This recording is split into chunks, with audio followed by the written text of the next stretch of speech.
옛날 아주 먼 옛날에 흰눈이 온 세상을 소미불처럼 두껍게 덮어버린 어느 깊은 겨울밤이었습니다. 하늘에서는 구멍이라도 뚫린 듯 큼지막한 눈송이가 쉴 새 없이 쏟아져 내려 매서운 칼바람은 산허리를 감고 돌며 윙윙거리는 소리를 내어 사람들의 마음을 더욱 춥게 만들었습니다. 산짐승들도 모두 굴 속으로 숨어버려 숨소리 하나 들리지 않는 적막강산이었지만 그 차가운 눈밭 위를 비틀거리며 걸어가는 한 사내가 있었습니다. 그의 이름은 돌석이라 불리는 총각이었는데 입고 있는 옷이라고는 구멍난 손바지와 얇은 저고리뿐이라 살을 차는 듯한 추위가 뼛속까지 파고들었습니다. 돌석은 며칠 동안 곡기라고는 구경도 못한 채 눈을 집어먹으며 허기를 달래고 있었기에 그의 걸음걸이는 마치 바람에 날리는 낙엽처럼 위태로워 금방이라도 쓰러질 것만 같았습니다. 돌석이 정처 없이 걷고 또 걸어 당도한 곳은 산골짜기 깊숙한 곳에 자리 잡은 작은 마을 어귀였습니다. 이미 밤이 깊어 집집마다 대문은 굳게 닫혀 있었고 가끔 개 짖는 소리만이 들려올 뿐 사람의 인기척은 전혀 느껴지지 않았습니다. 돌석의 눈앞은 자꾸만 흐려졌고 다리의 힘은 풀려 더 이상 한 발자국도 떼기가 힘들 지경이었습니다. 그는 따뜻한 아랫목과 김이 모락모락 나는 밥 한 공기가 간절했지만 가진 것이라고는 튼튼한 몸뚱이 하나뿐인 그에게 낯선 마을의 문턱은 너무나도 높아 보였습니다. 하지만 이대로 눈밭에 주저앉으면 영영 다시는 일어나지 못하고 얼어 죽게 될 것이라는 생각에 돌석은 마지막 젖먹던 힘까지 짜내어 마을 안쪽으로 조금 더 깊이 들어갔습니다. 그때 돌석의 눈에 띄는 기와집 한 채가 있었으니 그 집은 마을의 다른 초가집들과 달리 담장이 높고 제법 번듯해 보이는 집이었습니다. 대문 틈 사이로 희미하게 새어나오는 불빛이 마치 어둠 속의 등대처럼 돌석을 유혹했고 그는 홀린 듯이 그 집 대문 앞으로 다가갔습니다. 손을 들어 문고리를 잡으려 했지만 얼어붙은 손가락은 말을 듣지 않았고 결국 그는 중심을 잃고 대문 앞에 털썩 쓰러지고 말았습니다. 차가운 눈바닥에 얼굴을 묻은 채 돌석은 점점 희미해지는 의식 속에서 고향에 계신 어머니의 얼굴을 떠올리며 제발 누군가 자신을 발견해 주기를 간절히 기도하고 또 기도했습니다. 그의 입술은 파랗게 질려 있었고 숨소리는 점점 거칠어지며 생명의 불씨가 꺼져가고 있음을 알렸습니다. 바로 그 시각 그 기와집 안방에는 젊은 나이에 남편을 여의고 홀로 살아가던 과부 월선이 바느질을 하고 있었습니다. 월선은 마음씨가 곱고 인정이 많기로 마을에 소문이 자자했지만 과부라는 처지 때문에 늘 말과 행동을 조심하며 조용히 지내는 여인이었습니다. 밖에서 쿵하고 무언가 쓰러지는 둔탁한 소리가 들려오자 월선은 하던 바느질을 멈추고 귀를 기울였습니다. 바람 때문에 덧문이 흔들리는 소리인가 싶었지만 뭔가 예사롭지 않은 느낌에 그녀는 호롱불을 들고 마루로 나섰습니다. 눈보라가 몰아치는 소리 사이로 희미하게 신음소리 같은 것이 들려오는 듯하자 월선은 서둘러 마당을 가로질러 대문 쪽으로 향했습니다. 삐거덕 소리를 내며 무거운 대문을 열자 월선의 눈앞에는 눈사람처럼 눈을 뒤집어 쓴 채 쓰러져 있는 돌석의 모습이 들어왔습니다. 깜짝 놀란 월선은 황급히 큰 마루에 놔두었던 빗자루로 돌석의 몸에 쌓인 눈을 털어내고 그의 코 밑에 손을 대어 보았습니다. 다행히 아직 미약하게나마 숨이 붙어 있었지만 몸은 얼음장처럼 차가웠고 얼굴은 핏기 하나 없이 창백했습니다. 월선은 주위를 둘러보았으나 늦은 밤이라 지나다니는 사람은 아무도 없었고 이대로 두었다가는 이 낯선 사내가 밤을 넘기지 못할 것이 분명했습니다. 남녀가 유별한 세상이라 외간 남자를 집 안으로 들이는 것이 망설여질 법도 했지만 사람의 목숨이 달린 위급한 상황 앞에서 월선은 더 이상 지체할 수 없었습니다. 월선은 가녀린 몸으로 무거운 돌석을 부축하여 겨우겨우 사랑채 옆에 있는 헛간 방으로 옮겼습니다. 그곳은 비록 사람이 살지 않는 빈 방이었지만 군불을 떼면 금세 따뜻해지는 곳이라 급한 대로 추위를 피하기에는 안성맞춤이었습니다. 돌석을 자리에 눕힌 월서는 서둘러 아궁이에 불을 지피고 부엌으로 달려가 솥에 남아있던 찬밥에 물을 부어 끓이기 시작했습니다. 꽁꽁 온몸을 녹이는 데는 뜨끈한 미음만 한 것이 없다고 생각했기 때문입니다. 장작이 타닥타닥 타오르는 소리와 함께 구수한 밥 냄새가 퍼지기 시작하자 월선의 마음도 조금씩 진정이 되며 낯선 일을 살려야 한다는 의무감이 솟아올랐습니다. 미음이 끓자 월선은 작은 소반에 미음 한 그릇과 숟가락을 챙겨 들고 다시 헛간 방으로 들어갔습니다. 방 안은 아궁이의 열기로 조금씩 훈훈해지고 있었지만 돌석은 여전히 의식을 찾지 못한 채 식은땀만 흘리고 있었습니다. 월선은 돌석의 머리맡에 앉아 조심스럽게 그를 흔들어 깨워보려 했지만 그는 끙끙 앓는 소리만 낼 뿐 눈을 뜨지 못했습니다. 며칠을 굶었는지 볼이 홀쭉하게 패어 있고 입술이 바싹 말라 있는 것을 보니 월선의 가슴 한구석이 찡하게 아려왔습니다. 그녀는 숟가락으로 미음을 떠서 돌석의 입가에 가져갔지만 그는 입을 굳게 다문 채 받아먹지 못했습니다. 이대로는 안 되겠다 싶었던 월선은 잠시 고민하다가 숟가락에 미음을 조금만 떠서 자신의 입김으로 호호 불어시켰습니다. 너무 뜨거우면 놀라 뱉을 수도 있고 너무 차가우면 몸을 녹이지 못할 테니 적당한 온도를 맞추는 것이 중요했습니다. 월선은 마치 어린 아이를 돌보는 어머니처럼 정성스럽게 미음을 식힌 뒤 숟가락 끝으로 돌석에 굳게 닫힌 입술을 살짝 밀어 열고 조심스럽게 미음을 흘려 넣어 주었습니다. 미음이 목구멍으로 넘어가자 돌석의 목울대가 울렁거렸고 그제야 막혔던 숨통이 트이는 듯 깊은 숨을 내쉬었습니다. 월선은 행여나 사내가 체할까 싶어 아주 천천히 그리고 조심스럽게 숟가락질을 계속했습니다. 한 숟가락을 떠서 호호 불어시키고 다시 조심스레 입에 넣어주는 과정이 수없이 반복되었습니다. 희미한 호롱불 아래서 두 사람의 그림자가 벽에 일렁거렸고 방 안에는 숟가락이 그릇에 부딪히는 달그락 소리와 월선이 미음을 식히느라 부는 바람 소리만이 조용히 울려 퍼졌습니다. 돌석은 비몽사몽간에 입안으로 들어오는 따뜻하고 구수한 액체를 느끼며 이것이 꿈인지 현실인지 분간하지 못한 채 본능적으로 입을 오물거렸습니다. 그 모습이 어찌나 안쓰러운지 월선은 묵묵히 땀을 닦아주며 계속해서 숟가락을 움직였습니다. 그런데 바로 그때 밤마시를 나갔다가 돌아오던 마을의 칠성이라는 사내가 월선의 집 담장 너머를 지나가고 있었습니다. 칠성은 평소 남의 일에 참견하기를 좋아하고 입이 가벼워 마을의 소문이란 소문은 다 만들어내는 위인이었습니다. 그는 월선의 집 헛간 방에서 새어나오는 불빛을 보고는 호기심이 발동하여 발걸음을 멈췄습니다. 칠성은 발소리를 죽이고 살금살금 담장으로 다가가 문구멍으로 방 안을 훔쳐보았습니다. 그리고 그의 눈에 비친 광경은 실로 놀라운 것이었습니다. 과부인 월선이 웬 낯선 사내에게 얼굴을 가까이 대고 정성스럽게 밥을 떠먹여주고 있는 것이 아니겠습니까?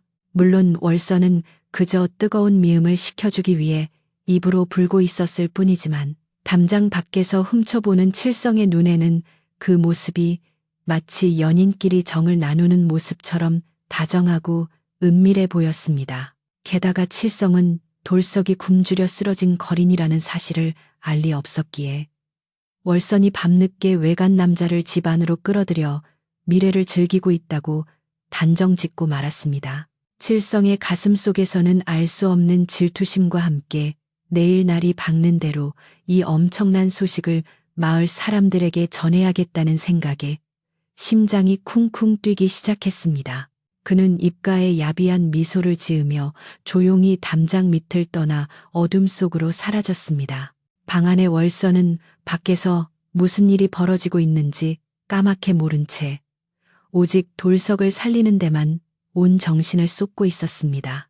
미음 그릇이 거의 비어가자 돌석의 얼굴에도 조금씩 핏기가 돌아오기 시작했고 차갑던 손발에도 온기가 느껴졌습니다. 월선은 빈 그릇을 내려놓고 돌석의 이마에 맺힌 땀을 수건으로 닦아주며 안도의 한숨을 내쉬었습니다. 그녀는 남편을 잃었을 때의 슬픔을 떠올리며 비록 낯선이지만 누군가의 소중한 아들이나 형제일지도 모를 이 사내가 무사히 깨어나기를 진심으로 바랐습니다. 그녀의 선행은 순수한 자비심에서 나온 것이었으나 세상의 눈은 때때로 진실을 왜곡하여 보기도 한다는 것을 그녀는 아직 알지 못했습니다. 밤은 점점 깊어 삼경이 지났고 눈발은 더욱 거세져 온 세상을 하얗게 지워버릴 기세였습니다.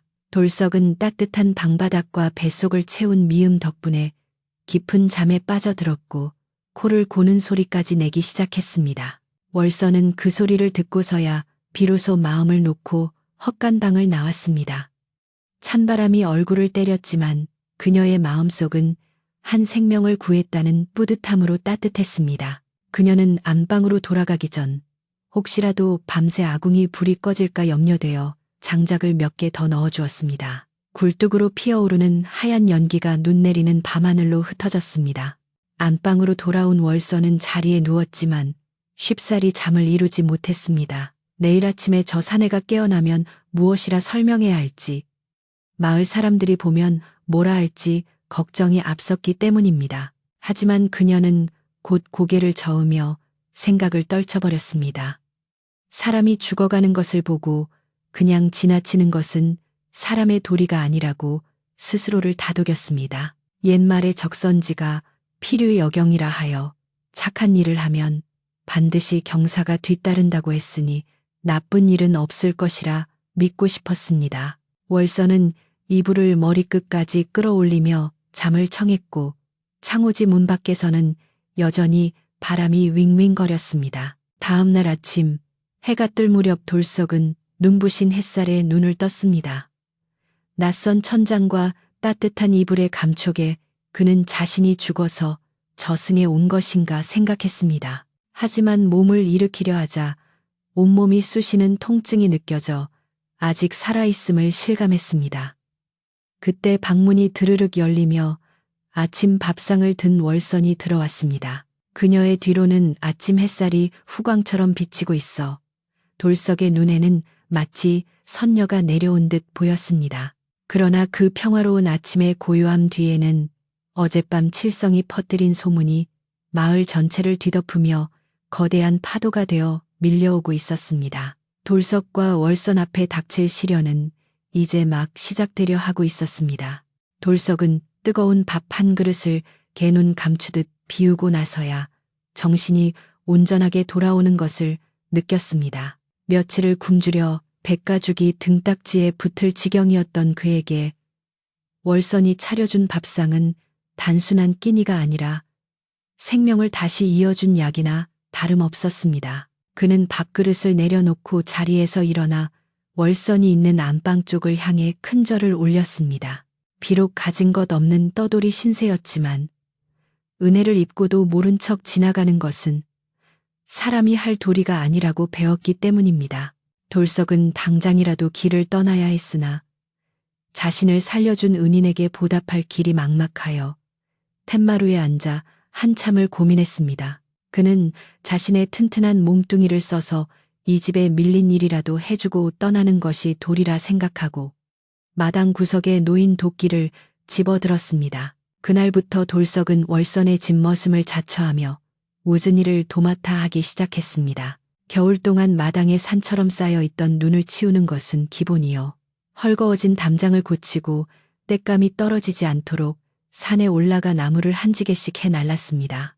그의 도끼질 솜씨는 어찌나 좋은지 쩍쩍 갈라지는 장작 소리가 마치 구판의 북소리처럼 경쾌하게 온 집안을 울렸습니다. 월서는 처음에는 몸도 성치 않은 사람이 무리하는 것 같아 말렸으나 돌석이 워낙 고집스럽게 일을 하는 통에 그저 지켜볼 수밖에 없었습니다.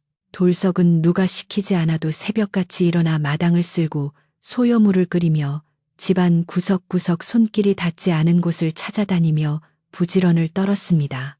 월서는 그런 돌석의 모습을 문틈으로 지켜보며 내심 감탄하지 않을 수 없었습니다. 보통의 거지나 떠돌이라면 밥이나 한 끼 얻어먹고 도망치듯 떠나거나 며칠 묵으며 주인 눈을 피해 게으름을 피우기 십상인데 돌석은 달랐습니다. 그의 눈빛에는 진실함이 서려 있었고 일하는 손끝에는 야무짐이 배어 있었습니다. 월서는 돌석을 단순히 지나가는 과객으로 대하지 않고 따뜻한 밥과 깨끗한 옷을 내어주며 정성껏 대우했습니다. 그녀는 남편을 잃고 적적하던 차에 집안에 듬직한 일꾼이 생기니 마음이 한결 든든해지는 것을 느꼈고 돌석 또한 월선의 따뜻한 배려에 감동하여 더욱 열심히 일했습니다. 두 사람 사이에는 주인과 머슴이라는 신분을 넘어선 사람 대 사람으로서의 신뢰가 조금씩 싹트고 있었습니다. 어느덧 매섭던 겨울바람이 잦아들고 처마 끝에 매달린 고드름이 녹아 물방울이 떨어지는 봄이 찾아왔습니다. 언 땅이 녹고 개울물이 졸졸 흐르기 시작하자 농가에서는 한 해 농사를 준비하느라 분주해졌습니다. 월선에게도 물려받은 논밭이 제법 있었으나 남편이 죽은 후에는 마땅히 믿고 맡길 사람이 없어 소작을 주거나 묵혀두기 일쑤였습니다. 월선은 며칠 밤을 고민한 끝에 중대한 결심을 내리고 돌석을 안방으로 불렀습니다. 돌석이 쭈뼛거리며 방 안으로 들어서자 월선은 장롱 깊은 곳에서 무언가를 꺼내어 돌석의 앞에 내밀었습니다. 그것은 다름 아닌 곳간 열쇠 꾸러미와 논밭의 문서가 들어있는 함이었습니다. 돌석은 깜짝 놀라 눈을 동그랗게 뜨고 월선을 쳐다보았습니다. 아무리 일손이 귀하다 해도 들어온 지 한 계절밖에 되지 않은 굴러온 돌에게 집안의 살림살이를 통째로 맡기는 것은 천부당 만부당한 일이었기 때문입니다. 월선은 놀란 돌석에게 차분한 목소리로 말했습니다. 자네가 지난 겨울 동안 보여준 성실함과 진심을 나는 믿네. 내 남편이 떠난 후 이 집안의 농사를 도맡아 해줄 사람을 찾지 못해 근심이 많았는데 자네라면 내 땅을 자기 땅처럼 아끼고 가꿔줄 것이라 생각하네. 월선의 목소리에는 한치의 흔들림도 없었으나 돌석은 감히 그 귀한 것을 받을 수 없어 손사래를 쳤습니다. 아닙니다, 마님. 저는 그저 밥값이나 하려고 일했을 뿐 이런 큰 책임을 질 그릇이 못 됩니다. 행여나 제가 실수를 하여 마님께 해가 될까 두렵습니다. 돌석은 진심으로 사양했으나 월선은 완강했습니다. 그녀는 돌석의 손에 억지로 열쇠를 쥐어주며 사람을 믿는 것은 자신의 몫이니 자네는 그저 땀 흘려 일한 만큼 거두면 된다고 격려했습니다. 결국 돌석은 월선의 깊은 뜻을 꺾지 못하고 눈물을 글썽이며 열쇠와 문서를 받아들었습니다. 그는 속으로 다짐했습니다. 이 집에 뼈를 묻는 한이 있더라도 마님의 은혜에 보답하고 이 논밭을 마을에서 가장 기름진 땅으로 만들겠노라고 말입니다. 하지만 발 없는 말이 천리를 간다고 했던가요? 월선이 굴러온 떠돌이 총각에게 곳간 열쇠와 문전옥답을 맡겼다는 소문은 삽시간에 마을 전체로 퍼져나갔습니다. 마을 사람들은 우물가에 모여 쑥덕거리기 시작했습니다. 세상에 그 과부가 미쳐도 단단히 미쳤지 족보도 모르는 놈한테 전 재산을 맡기다니 말이 되는가. 그러게 말이야. 그놈이 무슨 재주를 부렸길래 그 깐깐한 월선이 마음을 홀라당 뺏겼을까. 사람들의 입방아는 날이 갈수록 거세졌고 그중에는 걱정하는 척하며 비아냥거리는 소리가 더 많았습니다. 얌전하던 고양이가 부뚜막에 먼저 올라간다더니 월선이 딱 그 짝이라는 둥 흉흉한 소문이 꼬리에 꼬리를 물었습니다. 이 소식을 듣고 누구보다 배가 아파 죽을 지경인 사람은 바로 월선의 죽은 남편의 먼 친척인 칠성이었습니다. 칠성은 평소 월선에게 남자가 없으니 자신이 그 재산을 관리해 주겠다며 호시탐탐 기회를 노리고 있던 차였습니다. 그런데 어디서 굴러먹던 개뼈다귀 같은 놈이 나타나 자신이 차지하려던 자리를 꿰차고 앉았으니 속이 뒤집힐 노릇이었습니다. 칠성은 술주막에 앉아 탁주 사발을 들이키며 붉게 충혈된 눈으로 이를 갈았습니다. 내 이놈을 그냥 두나봐라. 감히 내 밥그릇을 걷어차. 칠성은 지난 겨울밤 담장 너머로 보았던 그 장면을 떠올리며 무릎을 탁 쳤습니다. 그래, 그것을 이용하면 놈을 쫓아내고 재산을 도로 뺏어올 수 있겠다 싶었습니다.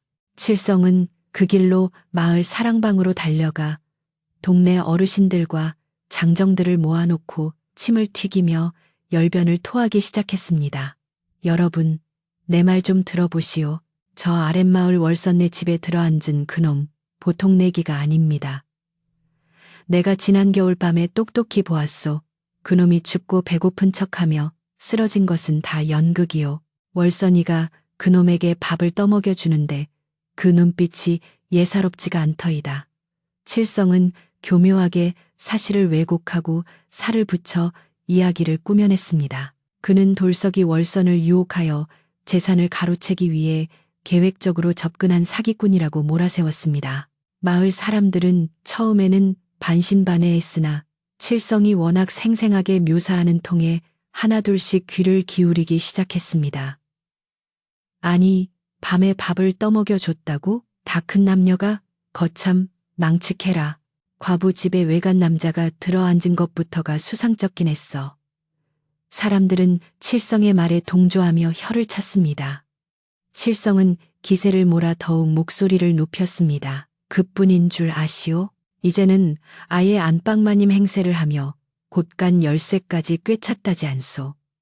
이대로 두면 우리 가문의 재산이 몽땅 저 근본 없는 놈의 주머니로 들어갈 판이요. 이게 다 우리 마을의 기강이 무너졌다는 증거 아니겠소? 칠성의 선동은 순박한 마을 사람들의 마음속에 의심의 독초를 심어 놓았습니다. 사람들은 돌석이 들판에 나가 일하는 모습을 볼 때마다 수군거리며 손가락질을 했습니다. 저놈이 그놈이라지? 멀쩡하게 생겨가지고 과부를 홀려? 돌석은 등 뒤에서 들려오는 따가운 시선을 느꼈지만 무슨 영문인지 알 수 없어 그저 묵묵히 소를 몰며 쟁기질만 할 뿐이었습니다. 그는 자신이 더 열심히 일해서 수확을 많이 거두면 마을 사람들의 오해도 풀리고 월선의 위신도 세워줄 수 있을 것이라 믿었습니다. 하지만 그가 땀을 흘릴수록 칠성이 퍼뜨린 소문은 눈덩이처럼 불어나 마을을 집어삼키고 있었습니다. 어느 날 저녁 돌석이 일을 마치고 집으로 돌아오는 길에 칠성이 길을 막아섰습니다. 칠성은 비릿한 웃음을 흘리며 돌석의 앞을 가로막고 시비를 걸었습니다. 어이, 머슴 양반. 요즘 살판났다지? 주인마님 사랑을 독차지하니 일할 맛이 나겠어? 돌석은 칠성의 무례한 언사에 기분이 상했지만 월선의 친척이라는 것을 알기에 정중하게 고개를 숙이며 비켜서려 했습니다. 비켜주십시오. 해가 저물어 들어가 봐야 합니다. 하지만 칠성은 돌석의 어깨를 거칠게 밀치며 윽박질렀습니다. 이놈이 어디서 눈을 똑바로 떠? 내 놈의 검은 속내를 내가 모를 줄 아느냐? 내 눈에 흙이 들어가기 전에는 내 놈이 이 집 재산을 한 푼도 못 가져갈 것이다. 돌석은 억울하고 분했지만 여기서 싸움을 벌였다가는 월선에게 누를 끼칠까봐 꾹 참았습니다. 그는 아무 대꾸도 하지 않고 칠성을 피해 집으로 들어갔습니다. 하지만 그의 가슴 속에는 시커먼 먹구름이 드리워졌습니다. 자신이 아무리 진심으로 대하려 해도 세상의 편견과 칠성의 악의는 그를 가만히 두지 않을 것임을 직감했기 때문입니다. 그날 밤 돌석은 잠을 이루지 못하고 뒤척였습니다. 밖에서는 개구리 울음소리가 요란하게 들려왔지만 그의 귀에는 칠성의 독설만이 쟁쟁하게 울려 퍼졌습니다. 한편 월선도 마을의 분위기가 심상치 않다는 것을 눈치채고 있었습니다. 우물가에 물을 길러가면 아낙네들이 말을 멈추고 슬금슬금 피하는가 하면 길에서 마주치는 어르신들도 헛기침을 하며 외면하기 일쑤였습니다. 월선은 자신이 돌석에게 너무 큰 짐을 지워준 것은 아닌지 걱정이 되었습니다. 하지만 그녀는 돌석을 믿었고 자신의 선택이 틀리지 않았음을 증명하고 싶었습니다. 그녀는 마음을 다잡으며 흔들리지 않으려 노력했지만 칠성이 사람들을 모아 집으로 쳐들어올 준비를 하고 있다는 소식까지는 미처 알지 못했습니다. 폭풍 전야의 고요함처럼 마을에는 긴장감이 감돌았습니다. 칠성은 며칠 동안 마을 사람들을 구슬리고 선동하여 자신의 편으로 만들었습니다. 그는 돌석을 마을에서 쫓아내고 월선을 훈계하여 가문의 질서를 바로잡겠다는 명분을 내세웠습니다. 마침내 칠성은 나를 잡아 사람들을 이끌고 월선의 집으로 향할 계획을 세웠습니다. 그것은 단순한 방문이 아니라 죄인을 심판하러 가는 재판관의 행렬과도 같았습니다. 아무것도 모른 채 묵묵히 논에 물을 대고 있는 돌석과 안방에서 바느질을 하고 있는 월선의 머리 위로 검은 그림자가 서서히 덮쳐오고 있었습니다. 이제 곧 터질 듯한 갈등의 불씨가 타오를 준비를 마친 셈이었습니다. 마침내 칠성이 벼르고 별렀던 거사의 날이 밝았습니다. 아침부터 잔뜩 찌푸린 하늘에서는 금방이라도 비가 쏟아질 듯 먹구름이 낮게 깔려 있었고 바람은 불길하게 불어와 나뭇가지를 흔들어댔습니다. 칠성은 마을 어귀에서 건장한 청년들과 자신을 따르는 동네 사람 10여 명을 이끌고 월선의 집으로 향했습니다. 그들의 손에는 몽둥이나 농기구는 없었으나 기세만큼은 도적대를 잡으러 가는 관군처럼 등등했습니다. 칠성은 대열의 선두에 서서 헛기침을 하며 위세 좋게 걸었고 영문도 모른 채 구경거리가 생겼나 싶어 따라 나선 아이들과 아낙네들까지 합세하여 행렬은 점점 길어졌습니다.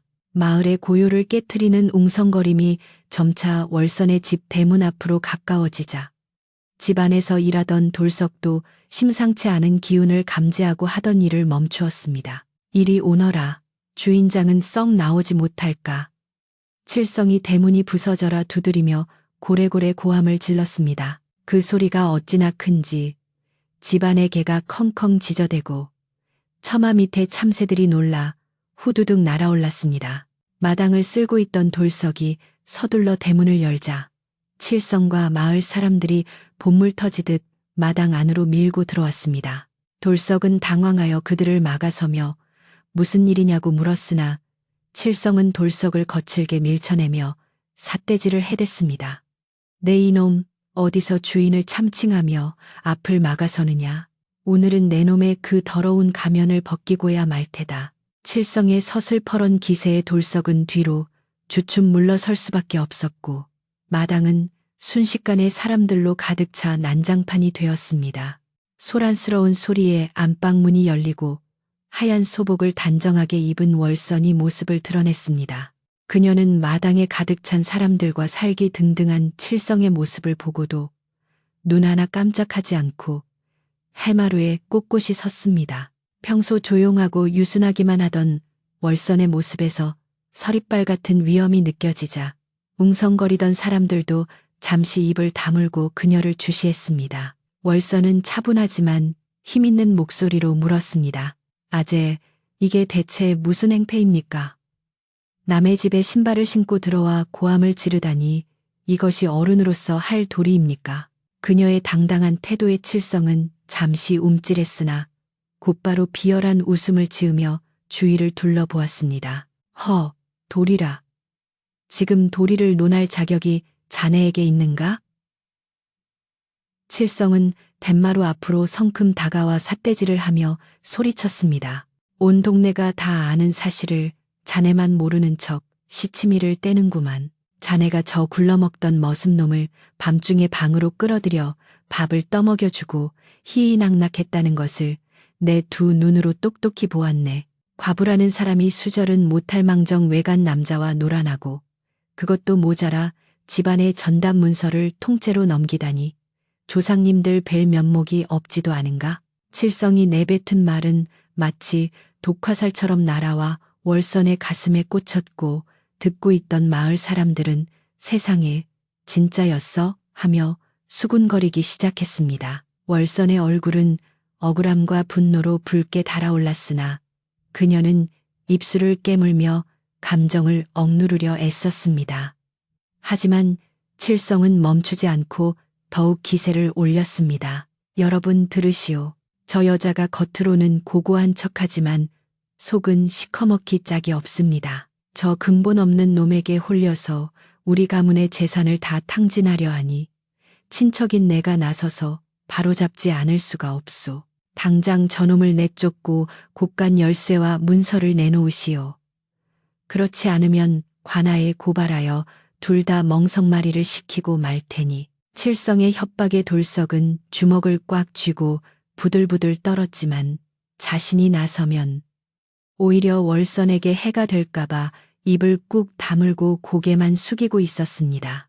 그때 마당 구석에 인파가 갈라지며 꼬부랑 지팡이를 짚은 노파 한 분이 힘겹게 걸어 나왔습니다. 그녀는 이 마을에서 가장 나이가 많고 지혜롭기로 소문난 삼박골 할머니였습니다. 허리가 굽어 땅에 닿을 듯 했지만 그 눈빛만은 형형하게 빛나고 있어 누구도 함부로 대할 수 없는 어른이었습니다. 할머니는 칠성 앞까지 걸어오더니 지팡이로 바닥을 쿵 하고 내리찍었습니다. 그 소리가 어찌나 명징한지 소란스럽던 마당이 찬물을 끼얹은 듯 조용해졌습니다. 할머니는 쭈글쭈글한 입을 열어 쉰 목소리로 그러나 또렷하게 칠성을 꾸짖었습니다. 이놈, 칠성아, 내 놈 주둥이가 방정맞기가 까치집 같구나. 네가 지금 누구 앞에서 도리를 운운하느냐. 칠성은 갑작스러운 할머니의 등장에 당황하여 뒷머리를 긁적였습니다. 아니, 할머니. 저는 그저 우리 가문의 기강을 바로잡으려고. 칠성이 변명을 늘어놓으려 하자 할머니는 지팡이를 들어 그의 말을 막았습니다. 닥치거라. 내 놈이 월선의 남편이 굶어 죽을 때 쌀 한 톨 보태준 적이 있더냐. 그때 월선이가 피눈물을 흘리며 맹세한 것을 이 늙은이는 똑똑히 기억한다. 할머니는 주위의 마을 사람들을 천천히 둘러보며 이야기를 시작했습니다. 옛날 흉년이 들었을 때 월선이 남편은 자기 먹을 것을 아껴 동네 사람들을 돕다가 정작 자신은 기력이 쇠하여 죽었다. 그때 월선이가 남편의 시신을 붙들고 맹세했지. 다시는 내 집 문턱에서 배고파 죽는 사람이 없게 하겠다고 말이다. 할머니의 말에 마을 사람들은 숙연해져서 고개를 숙였습니다. 그 시절의 아픔을 기억하는 사람들은 눈시울이 붉어졌습니다. 할머니는 계속해서 말을 이었습니다. 월선이가 저 총각에게 밥을 떠먹여 준 것이 남녀간의 정 때문인 줄 아느냐. 잘하는 눈은 뒀다. 무엇에 쓰느냐. 저 총각이 그날 밤 다 죽어가는 송장골로 쓰러져 있는 것을 내가 보았다. 입이 얼어붙어 벌어지지 않으니 사람을 살리려고 어미새가 새끼에게 먹이듯 입으로 불어 넣어준 것이다.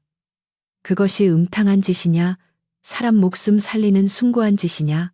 할머니의 호통에 칠성의 얼굴은 벌겋게 달아오르다 못해 흑빛이 되었습니다. 그제야 월선이 한 걸음 앞으로 나와 입을 열었습니다. 그녀의 목소리는 떨리고 있었지만 그 어느 때보다 진실했습니다. 할머니 말씀이 맞습니다. 그날 밤 돌석이는 숨만 간신히 붙어 있었습니다. 손발은 얼음장 같고 입은 굳게 다물려 있어 숟가락도 들어가지 않았습니다. 제가 밥을 씹어 먹여서라도 살려야겠다는 생각뿐이었습니다. 그것이 죄가 된다면 달게 받겠습니다. 하지만 사람 목숨보다 가문의 체면이나 재산이 더 중하다고는 생각하지 않습니다. 월선은 칠성을 똑바로 쳐다보며 물었습니다. 아재는 친척이라는 이름으로 저에게 무엇을 해주셨습니까? 제가 힘들 때 외면하던 분이 이제 와서 재산 타령을 하며 생명의 은인을 내쫓으라 하시니 그것이 진정 사람의 도리입니까? 월선의 말에 마을 사람들의 시선은 일제히 칠성에게로 쏠렸습니다. 방금 전까지만 해도 칠성의 편을 들던 사람들의 눈빛이 이제는 경멸과 비난으로 바뀌어 있었습니다. 그러게 칠성이 저 양반이 좀 심했네. 사람 살리려고 그런 것을 가지고 불륜이라니. 천벌을 받을 소리야. 여기저기서 수군거리는 소리가 들려오자 칠성은 쥐구멍이라도 찾고 싶은 심정이었습니다. 그는 헛기침을 몇 번 하더니 에이, 뭐 사실이 그렇다면야. 나는 그저 가문을 걱정해서 하며 말끝을 흐리고는 슬금슬금 뒷걸음질을 쳤습니다. 돌석은 그제야 고개를 들고 월선을 바라보았습니다. 자신을 위해 마을 사람들 앞에서 당당하게 맞서 싸워준 월선의 모습이 너무나 고맙고 존경스러웠습니다. 그는 자신이 받은 은혜가 단순히 밥 한 그릇이 아니라 사람으로서의 존엄을 지켜준 것임을 깨달았습니다. 돌석의 눈에서 뜨거운 눈물이 주르륵 흘러내려 볼을 타고 떨어졌습니다. 그는 마음속으로 다짐했습니다. 이분의 곁을 평생 지키며 그 은혜를 갚겠노라고, 어떤 시련이 닥쳐도 다시는 물러서지 않겠노라고 말입니다. 삼박골 할머니는 칠성에게 지팡이를 휘두르며 호통을 쳤습니다. 썩 물러가지 못할까? 다시는 이 집에 얼씬도 하지 말거라. 그리고 너희들도 마찬가지다. 겉만 보고 함부로 남을 판단하지 마라. 사람의 진심은 눈이 아니라 마음으로 보는 것이다. 할머니의 일갈의 구경꾼들은 부끄러움에 얼굴을 붉히며 하나둘씩 흩어졌습니다. 칠성은 도망치듯 대문을 빠져나갔고 소란스럽던 마당에는 다시 평화가 찾아왔습니다.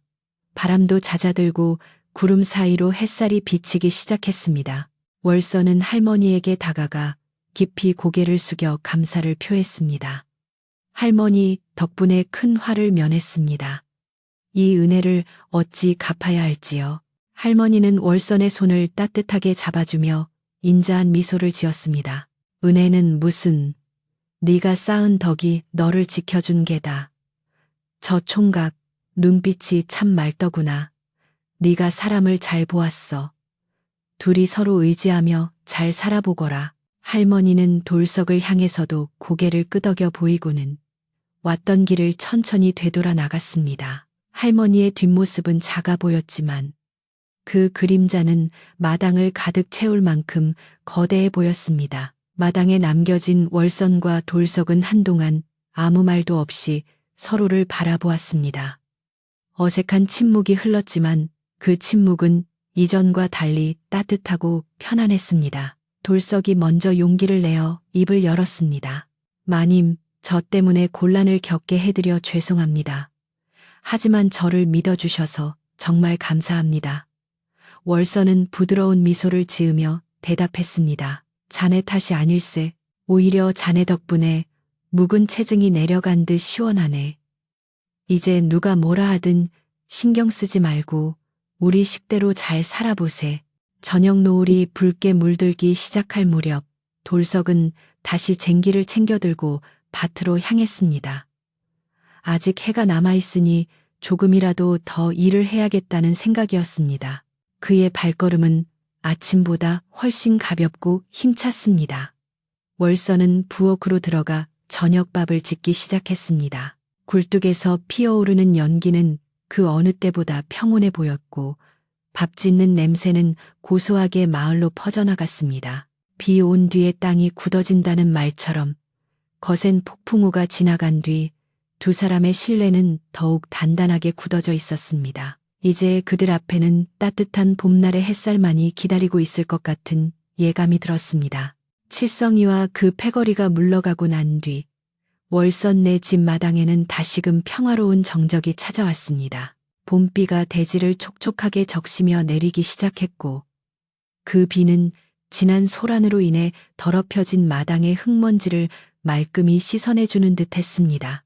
돌석은 빗자루를 들고 마당에 남은 발자국들을 하나하나 지워나가며 이제 더 이상 과거의 오해와 비난에 얽매이지 않겠다고 다짐했습니다.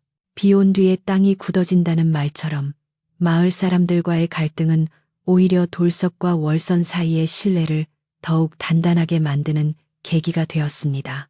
월선은 툇마루에 앉아 묵묵히 마당을 쓰는 돌석의 뒷모습을 바라보며 저 듬직한 등이 이제 이 집을 지탱하는 기둥이 되었음을 느끼고 안도의 한숨을 내쉬었습니다. 집안을 감싸고 있던 불안의 그림자는 봄눈 녹듯 사라지고 그 자리에는 새로운 희망의 싹이 움트고 있었습니다. 마을의 분위기도 눈에 띄게 달라지기 시작했습니다. 삼박골 할머니의 호통과 월선의 당당한 태도에 감화된 마을 사람들은 이제 돌석을 볼 때마다 미안함이 섞인 눈빛으로 인사를 건넸습니다. 어떤 이는 밭두렁에 몰래 호박이나 오이를 놓아두고 가기도 하고 어떤 이는 지나가는 길에 고생이 많네 하며 슬그머니 덕담을 던지기도 했습니다.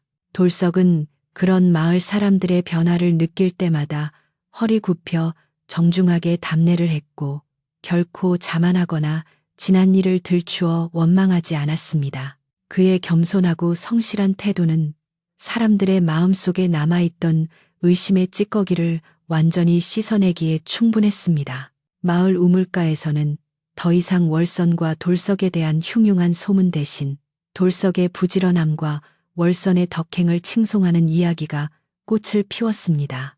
봄이 지나고 여름이 찾아오자 산과 들은 짙은 녹음으로 우거졌고 태양은 이글거리는 열기를 뿜어냈습니다. 돌석은 새벽별을 보고 나가 저녁달을 보고 들어올 정도로 쉴 새 없이 일했습니다. 남들이 더위에 지쳐 그늘에서 쉴 때도 그는 논에 물을 대고 잡초를 뽑느라 허리를 필 새가 없었습니다. 그의 땀방울이 떨어진 자리마다 벼 포기는 하루가 다르게 쑥쑥 자라났고 밭의 채소들은 탐스럽게 여물어갔습니다. 월선은 그런 돌석이 안쓰러워 새참으로 시원한 보리차와 감자를 쪄서 나르곤 했습니다. 논두렁에 마주 앉아 땀을 식히며 나누는 소박한 대화 속에서 두 사람은 서로를 향한 깊은 존경과 인간적인 정을 쌓아갔습니다. 그것은 남녀 간의 애욕이 아니라 험한 세상을 함께 헤쳐나가는 동지로서의 끈끈한 유대감이었습니다. 유난히 무더웠던 여름이 가고 선선한 바람과 함께 결실의 계절 가을이 돌아왔습니다. 마을 앞 들판은 황금빛 물결로 넘실거렸고 돌석이 정성 들여 가꾼 월선의 노는 마을에서 가장 풍성한 수확을 예고하고 있었습니다. 참새떼를 쫓기 위해 세워둔 허수아비가 가을바람에 춤을 추고 메뚜기들이 뛰어노는 들판을 바라보는 돌석의 가슴은 벅찬 감동으로 부풀어 올랐습니다.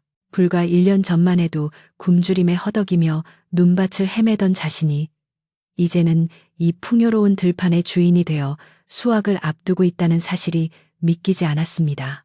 그는 누렇게 고개 숙인 벼 이삭을 쓰다듬으며 자신을 살려준 월선의 은혜와 땅의 정직함에 감사하고 또 감사했습니다. 드디어 추수하는 날이 되자 월선의 집 마당은 벼 타작하는 소리로 요란했습니다. 돌석은 지게 가득 대단을 짊어지고 날랐고 월선은 수건을 머리에 두르고 부지런히 달을 쓸어 담았습니다. 마당 한가운데 수북하게 쌓여가는 쌀가마니를 보며 월선은 감격의 눈물을 훔쳤습니다. 남편이 죽은 후 해마다 흉작과 일손 부족으로 곳간이 비어만 갔는데 올해는 몇 년 먹을 식량을 비축하고도 남을 만큼 대풍년이 들었기 때문입니다. 이 모든 것이 돌석의 피땀 어린 노력 덕분임을 누구보다 잘 아는 월선은 돌석에게 따뜻한 밥상을 차려주며 고맙네, 정말 고생 많았네라는 말을 몇 번이나 되뇌었습니다. 그 말 속에는 천마디 말보다 더 깊은 진심이 담겨 있었습니다. 풍년의 기쁨을 혼자만 누릴 수 없었던 월선은 마을 잔치를 열기로 결심했습니다. 그녀는 떡을 빚고 술을 빚어 마을 사람들을 집으로 초대했습니다. 그 중에는 지난날 칠성의 꼬임에 넘어가 돌석을 비난했던 사람들도 있었지만 월선은 그들을 따뜻하게 맞이했습니다. 지난 일은 다 잊고 오늘 하루 배불리 드시고 즐기시지요. 월선의 넉넉한 인심에 사람들은 머쓱해하면서도 고마워했고 잔치 분위기는 무르익어갔습니다. 마당 한쪽에는 멍석이 깔리고 풍물패에 흥겨운 가락이 울려 퍼지자 남녀노소 할 것 없이 어깨춤을 추며 풍년을 축하했습니다. 칠성은 차마 잔치에 올 면목이 없어 먼발치에서 담장 너머로 그 광경을 훔쳐보다가 쓸쓸히 발길을 돌려 마을을 떠났다고 전해집니다. 잔치가 한창일 때 상석에 앉은 삼박골 할머니가 흐뭇한 표정으로 돌석과 월선을 불렀습니다. 할머니는 돌석의 손을 잡고 다독이며 말씀하셨습니다. 자네가 복덩이일세. 죽어가는 사람을 살려놓으니 그 사람이 집안을 일으키고 마을을 살리는구먼. 이것이 바로 사람 사는 이치 아니겠는가. 할머니의 말씀에 좌중은 숙연해지며 고개를 끄덕였습니다. 사람들은 이제 돌석을 굴러온 머슴이 아니라 이 마을의 당당한 일원으로 그리고 월선내 집안을 지키는 든든한 가장으로 인정하게 되었습니다. 돌석은 쑥스러운 듯 머리를 긁적였지만 그의 얼굴에는 더할 나위 없는 행복한 미소가 번졌습니다. 어느덧 잔치가 끝나고 다시 겨울이 찾아왔습니다. 1년 전 돌석이 처음 이 마을에 도착했을 때처럼 하얀 눈이 소복하게 내리는 밤이었습니다. 하지만 지금 월선의 집 풍경은 그때와는 판이하게 달랐습니다. 떼타던 곳가는 쌀가마니로 가득 차 있었고 잿감은 처마 밑까지 높이 쌓여 있어 보기만 해도 배가 부르고 따뜻했습니다. 사랑채 아궁이에는 장작불이 활활 타오르고 있었고 굴뚝에서는 평화로운 저녁 연기가 모락모락 피어올랐습니다. 더 이상 추위와 배고픔을 걱정할 필요가 없는 그야말로 태평성대가 따로 없는 풍경이었습니다. 저녁 밥상을 마주하고 앉은 돌석과 월선은 김이 모락모락 나는 값쌀밥과 뜨끈한 국을 앞에 두고 있었습니다. 돌석은 숟가락을 들어 밥을 한 술 크게 떠서 입에 넣었습니다. 꿀맛 같은 밥알이 입안에서 씹힐 때마다 지난 겨울 월선이 호호 불어 먹여주던 그 미음 맛이 떠올랐습니다. 돌석이 숟가락을 내려놓으며 말했습니다. 마님, 그때 그 나무 숟가락이 아니었다면 저는 지금 이 밥맛을 모르고 젖은 귀신이 되었을 겁니다. 월선은 빙그레 웃으며 대답했습니다. 아닐세, 자네를 살린 건 숟가락이 아니라 살고자 하는 자네의 끈기와 하늘의 뜻이었네. 나는 그저 거들었을 뿐이지. 두 사람의 대화는 난로보다 더 따뜻하게 방안을 데웠습니다. 밤이 깊어가자 돌석은 사랑채로 건너가 잠을 청했습니다. 뜨끈한 아랫목에 등을 대고 누우니 노곤함이 밀려오며 스르르 눈이 감겼습니다. 문 밖에서는 사락사락 눈 내리는 소리가 자장가처럼 들려왔습니다. 그는 꿈결 속에서 생각했습니다. 내년 봄에는 담장 밑에 꽃을 심고 뒷산 개간을 더하여 밭을 넓혀야겠다고, 그리고 월선 마님이 더 편안하게 지낼 수 있도록 마루도 새로 고쳐야겠다고 다짐했습니다. 돌석에게 있어 월선은 생명의 은인이자 평생을 바쳐 지켜야 할 가족이었고, 이 집은 그가 세상 끝까지 지켜내야 할 소중한 보금자리였습니다. 월선 또한 안방에서 바느질을 하며 깊어가는 겨울밤을 즐기고 있었습니다. 호롱불 심지를 돋우자 방안이 한층 밝아졌습니다. 그녀는 돌석에 해진 손바지를 기우며 내일 아침에는 따뜻한 떡국을 끓여줘야겠다고 생각했습니다. 남편을 잃고 텅 비어버린 것만 같았던 그녀의 삶이 우연히 찾아온 한 인연으로 인해 다시 꽉 채워진 느낌이었습니다. 그녀는 창문을 살짝 열어 밤하늘을 올려다보았습니다. 먹구름이 걷히고 총총히 뜬 별들이 하얀 눈밭 위로 쏟아질 듯 반짝이고 있었습니다. 마치 먼저 간 남편이 하늘에서 내려다보며 잘했다, 참 잘했다라고 칭찬해 주는 것만 같아 월선은 엷은 미소를 지었습니다. 옛말에 이르기를 적선하는 집안에는 반드시 경사가 있다고 하였습니다. 굶주린 과객에게 베푼 따뜻한 미음 한 그릇이 한 사람의 생명을 살리고 그 보답으로 집안이 일어나고 마을의 인심까지 훈훈하게 만들었으니 이보다 더 큰 경사가 어디 있겠습니까? 월선과 돌석은 그 후로도 오랫동안 서로를 의지하며 마을 사람들의 존경과 사랑 속에서 행복하게 살았다고 합니다. 그들이 함께 일군 논밭은 해마다 풍년을 이루었고 그 집 대문은 언제나 어려운 이웃에게 활짝 열려 있었다고 전해집니다. 세월이 흘러 두 사람의 머리에 하얀 서리가 내렸을 때도 마을 사람들은 숟가락으로 밥을 떠먹여 사람을 살린 그 겨울밤의 이야기를 전설처럼 이야기하곤 했습니다. 험한 세상일수록 서로 돕고 나누는 마음이 얼마나 소중한지, 그리고 진심은 언젠가 반드시 통한다는 것을 이 이야기는 우리에게 가만히 일러주고 있습니다. 오늘 밤 여러분의 꿈자리에도 따뜻한 미음 한 그릇과 같은 온기가 머물기를 바랍니다. 바람이 차가운 날이면 창문을 닫고 이불을 턱 밑까지 끌어올리세요. 그리고 월선과 돌석이 살았던 그 따뜻한 기와집 아랫목을 상상하며 편안한 잠을 청해 보시길 바랍니다. 이제 눈을 감고 귀를 기울여 보세요. 저 멀리 산골 마을에서 들려오는 다듬이질 소리와 사락사락 눈 내리는 소리가 들리지 않으십니까? 세상의 모든 근심과 걱정은 잠시 내려놓고 그 평화로운 풍경 속으로 들어가 깊고 단 잠에 빠져드시길 바랍니다. 이야기꾼은 이제 물러가고 밤은 고요히 여러분의 곁을 지킬 것입니다. 모두들 안녕히 주무세요.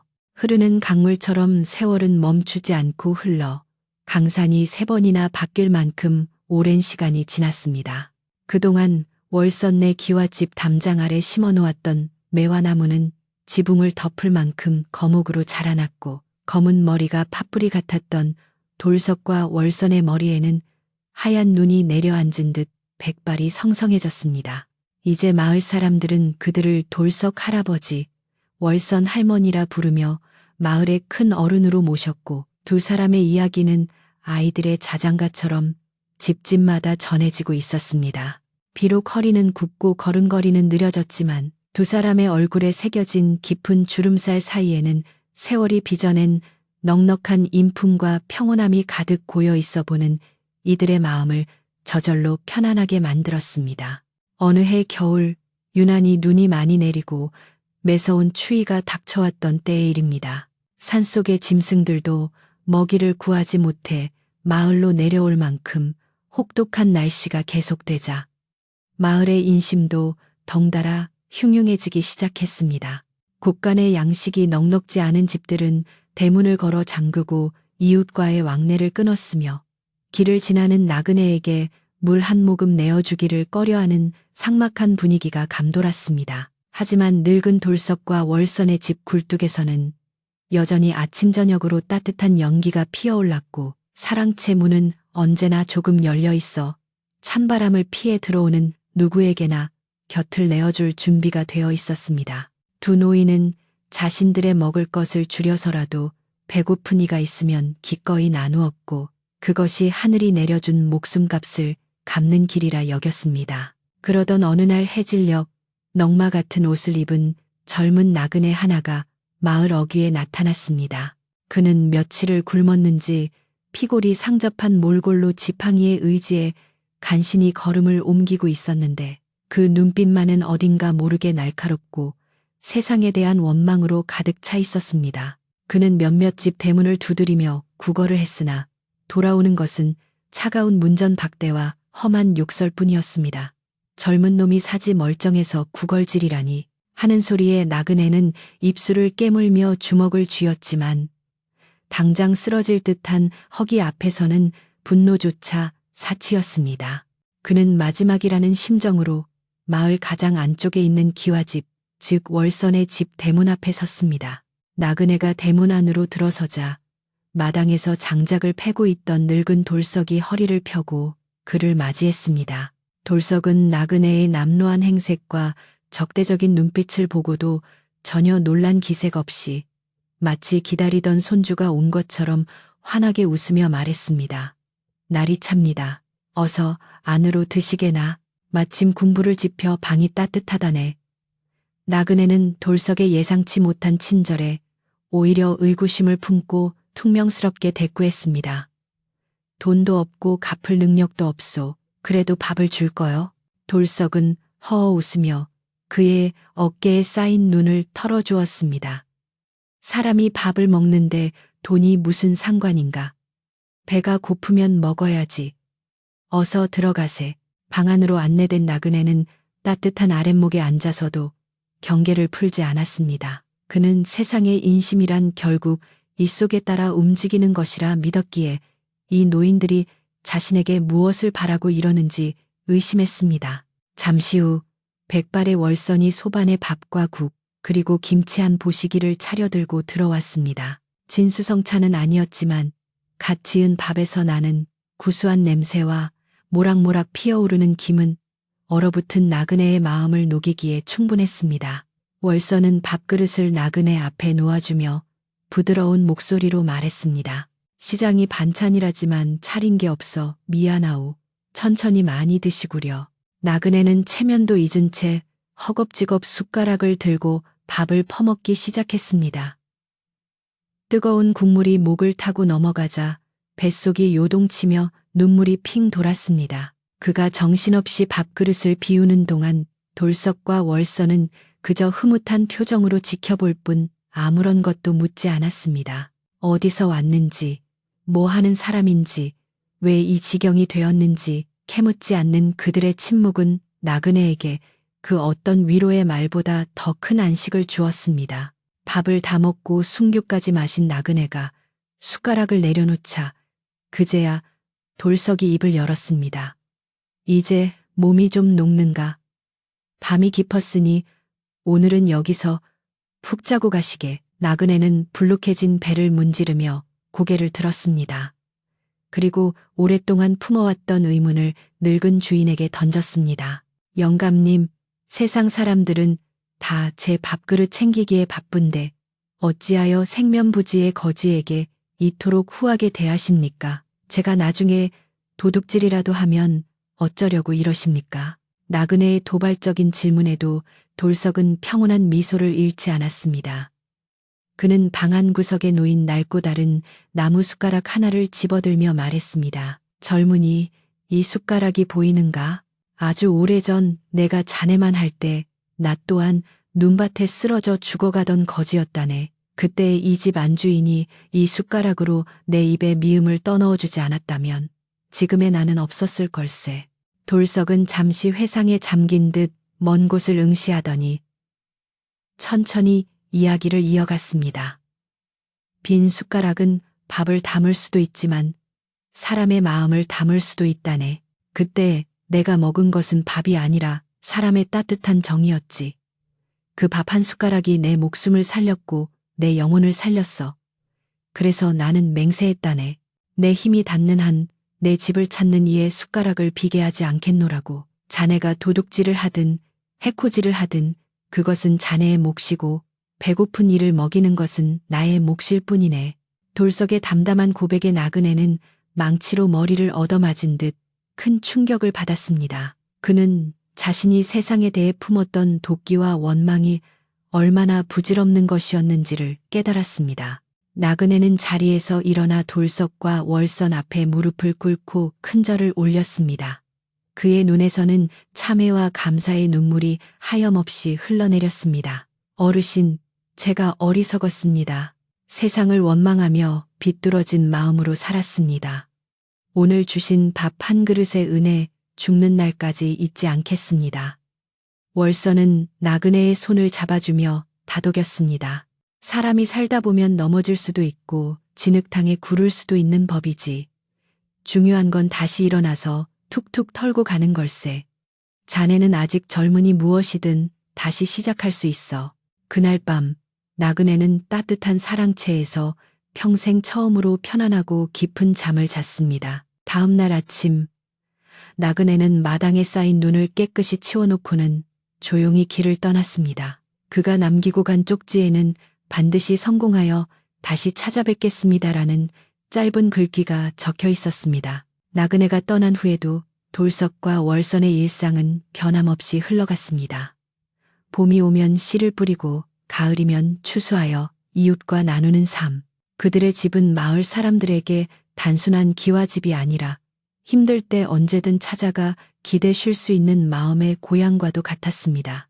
세월은 그들의 육신을 늙게 만들었지만 그들이 퍼뜨린 나눔의 씨앗은 마을 전체로 퍼져나가 아름다운 꽃을 피우고 있었습니다. 다시 몇 년의 세월이 흐른 어느 따뜻한 봄날, 돌석과 월선은 햇마루에 나란히 앉아 마당에 핀 매화꽃을 바라보고 있었습니다. 꽃잎이 바람에 흩날려 눈처럼 내리는 풍경 속에서 돌석이 월선의 주름진 손을 꼭 잡으며 말했습니다. 임자, 우리 참 오래도 같이 살았구려. 당신 덕분에 내 인생이 참으로 따뜻했소. 월선은 돌석의 어깨에 머리를 기대며 미소 지었습니다. 저야말로 당신 덕분에 든든했지요. 그 겨울 당신이 우리 집에 오지 않았다면 이렇게 행복한 봄날을 어찌 보았겠소. 두 사람은 서로의 눈을 바라보며 말없이 미소를 나누었습니다.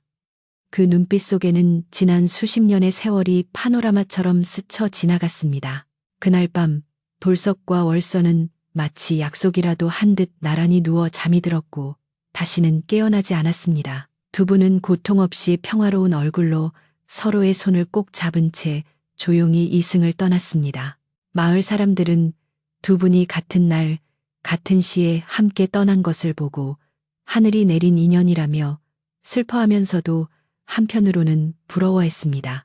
장례식은 온 마을 사람들의 애도 속에서 치러졌고 수많은 사람들이 몰려와 두 분의 마지막 가는 길을 배웅했습니다. 그 중에는 몇 년 전 겨울밤에 다녀갔던 그 나그네가 훌륭한 상인이 되어 찾아와 상주 노릇을 자처하며 통곡하기도 했습니다.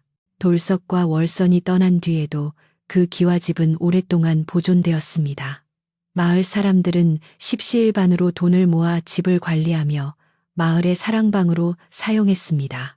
누구든 배고픈 사람이 오면 밥을 먹여 보내고 잘 곳이 없는 사람이 오면 재워 보내는 풍습은 이 마을의 아름다운 전통으로 남게 되었습니다.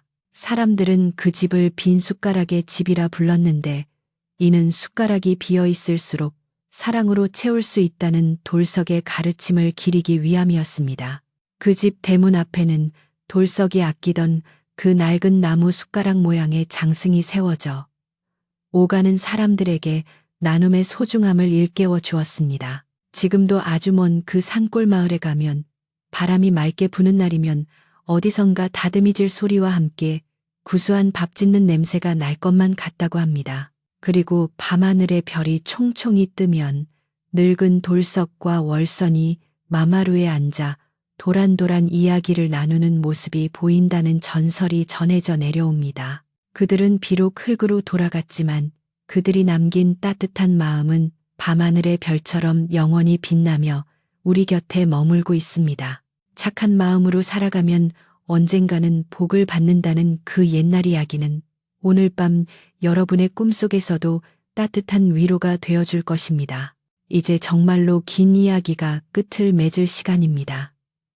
여러분의 마음속에도 돌석과 월선의 따뜻한 숟가락 하나가 담겨 있기를 바랍니다. 세상이 아무리 춥고 험해도 서로를 위하는 작은 마음 하나만 있다면 우리는 충분히 견뎌낼 수 있을 테니까요. 창밖에 부는 바람 소리마저 자장가처럼 들리는 이 밤. 포근한 이불 속에서 좋은 꿈 꾸시길 바랍니다. 옛날 옛적 어느 산골 마을의 아름다운 이야기는 여기서 끝이 납니다. 모두들 안녕히 주무세요.